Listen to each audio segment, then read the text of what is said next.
तुम्ही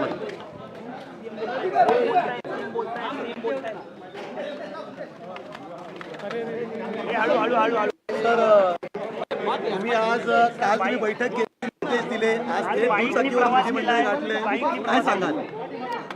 माननीय प्रधानमंत्री महोदयांनी जे काही निर्देश दिलेले आहेत ते देशहिताकरता आहेत आणि म्हणून आपापल्या परीनं जे जे करता येईल ते करण्याकरता आम्ही सगळे प्रयत्न करतो आणि म्हणून सिम्बॉलिकली त्याचा प्रचार झाला पाहिजे। आणि जेव्हा राज्यातले नेते मंडळी अशा प्रकारे प्रचार करतात तर ते लोकांपर्यंत पोहोचतं, म्हणून मी आज या ठिकाणी मोटरसायकलने आलेलो आहे। आम्ही आता आमचे कॉन्व्हॉय देखील सगळ्यांचे कमी केलेले आहेत, सगळ्यांचे जे काही परदेश प्रवास आहेत ते देखील आम्ही आता सगळ्यांचे रद्द केलेले आहेत आणि वेगवेगळ्या प्रकारे इंधन बचत कशी करता येईल, परकीय चलन बचत कशी करता येईल हाही आमचा प्रयत्न असेल। विशेषतः शासकीय आयोजनं जे आहेत, आता उद्याला आम्ही एक साताऱ्याला खूप मोठं आयोजन केलेलं आहे, त्याचं ऑलरेडी सगळं नियोजन झालेलं असल्यामुळे आणि त्याच्यावर ऑलरेडी पैसा खर्च झालेला असल्यामुळे ते आम्ही रद्द केलेलं नाही। पण या आयोजनानंतर आम्ही पुढचे 6 महिने मोठे आयोजनं शासनाच्या वतीनं हे करणार नाही आहोत। उद्याचं आयोजन मात्र आपल्याला कल्पना आहे की जवळपास 25 लाख कुटुंबांना उद्या 10,000 कोटी रुपये केंद्र सरकारच्या वतीनं प्रधानमंत्री आवास योजनेत देण्यात येणार आहेत। त्याकरता हे आयोजन केलं होतं आणि हे खूप आधी प्लॅनिंग त्याचं आम्ही केलं असल्यामुळे उद्याचं आम्ही ते कॅन्सल केलेलं नाही। पण यापुढे सगळ्यांना निर्देश दिले आहेत की मोठे शासकीय कार्यक्रम आपल्याला करायचे नाही आहेत।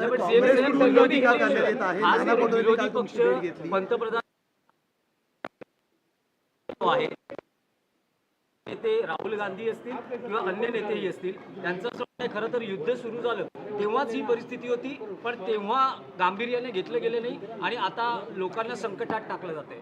मला असं वाटतं की विरोधी पक्षाला थोडी प्रगल्भता यावी लागेल।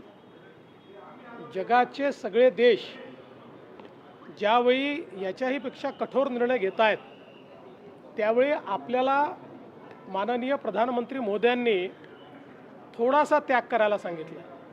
कुठलेही खूप कठोर निर्णय घेतलेले नाहीत, त्याच्यावर इतका गदारोळ उभं करणं हे योग्य नाही आहे। यापूर्वी अनेक वेळा आपण हे बघितलेलं आहे, इंदिराजी असताना देखील हे झालेलं आहे। त्या ठिकाणी आपले जे काही नरसिंहरावांचं सरकार होतं त्याही वेळेस अशा प्रकारचे मेजर्स घेतले आहेत। चिदंबरम यांनी देखील 2012 साली हेच मेजर्स या ठिकाणी घेतलेले आहेत। त्यामुळे अशा प्रकारचं दुटप्पी वागणं हे योग्य नाही आहे। देशहिताकरता आंतरराष्ट्रीय परिस्थिती अशी तयार झाल्यामुळे जर आम्ही थोडंही ॲडजस्ट करायला तयार नसू तर मला असं वाटतं की या विरोधी पक्षाला प्रगल्भता नाही असंच म्हणावं लागेल। आणखी एक विषय आहे की पंतप्रधानांनी गाठपातीचं आवाहन आणि विदेश प्रवास टाळा असं जेव्हा केलं तर आता सोशल मीडियावरही काही प्रतिक्रिया व्यक्त होत्या की 15 तारखेपासून पंतप्रधान हे आठवडाभर युरोप दौऱ्यावर चाललेले आहेत। मला असं वाटतं यापेक्षा जास्त मूर्खपणाचं दुसरं लक्षणच असू शकत नाही की देशाच्या पंतप्रधानांच्या दौऱ्यावर प्रश्नचिन्ह निर्माण करणं। देशाचे पंतप्रधान जेव्हा परदेशात जातात, स्ट्रॅटेजिक अलायन्सेस होतात, देशाच्या अर्थव्यवस्थेला त्या ठिकाणी त्याचा फायदा होतो आणि म्हणूनच प्रधानमंत्री मोदयांनी सांगताना जे काही विदेश प्रवास करू नका असं म्हटलेलं आहे ते अनावश्यक किंवा टाळता येण्यासारखे। याचा अर्थ असा नाही आहे की आता एखादा जर आपला कोणी मोठा व्यापारी हा परदेशात डील करत असेल तर त्यांनी ती डील रद्द करून टाकावी, अशा प्रकारचा याचा अर्थ नाही आहे। बिनडोकपणे प्रधानमंत्र्यांवर या ठिकाणी मी बिनडोकच म्हणेन, अतिशय दुर्दैवाने म्हणतो असे शब्द वापरू नये, पण जे अशी टीका करतात ते बिनडोकच आहे।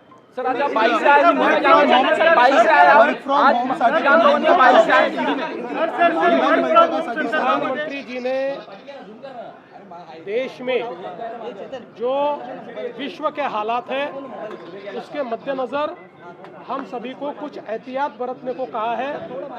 उसी के चलते चाहे वो पेट्रोल डीजल हो या बाकी चीज़ें हो, इसकी खपत हम कैसे कम कर पाए इसका प्रयास हमको करना है। हम सब ने अपने कॉन्वॉय कम कर दिए हैं।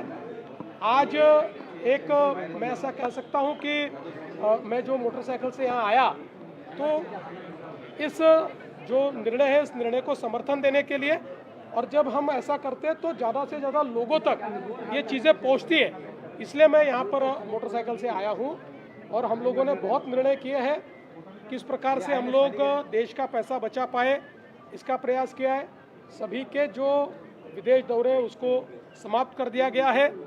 बड़े बड़े कार्यक्रम अब हम नहीं लेने वाले। कल का एक कार्यक्रम हमारा पूर्व नियोजित था सातारा में, वो एक प्रकार से अगले 6 महीने में आखिरी बड़ा कार्यक्रम होगा। इसके बाद हम बड़ा कार्यक्रम नहीं करेंगे। और जहाँ जहाँ हम लोग पेट्रोल डीजल की बचत कर सकते हैं, जहाँ पर हम जो हमारा फॉरेन एक्सचेंज है उसको बचा सकते हैं, उसका पूरा प्रयास हम लोग अपने अपने तरीके से करेंगे। ईंधन बचाने के लिए